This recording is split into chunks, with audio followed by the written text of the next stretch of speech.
Hi, this is Queen from Support. In this video, I'll be showing you how to integrate your MailJet account to your AEvent account.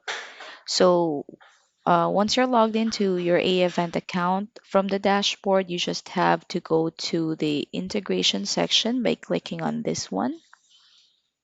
Once you are on the integrations page, you just have to click on Add Integration from the upper right-hand side, and the Setup New Integration window will pop up. So from here, you just have to look for MailJet. Click on the drop down arrow and then click on Add Integration. So from here, you can rename it whatever, however you want, but we suggest you label it with MailJet just so the integration will be easily identifiable.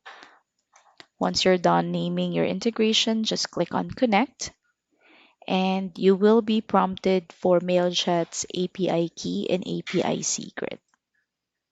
Once you already have both information entered, just click on Continue and you'll be getting a prompt that the integration was added successfully.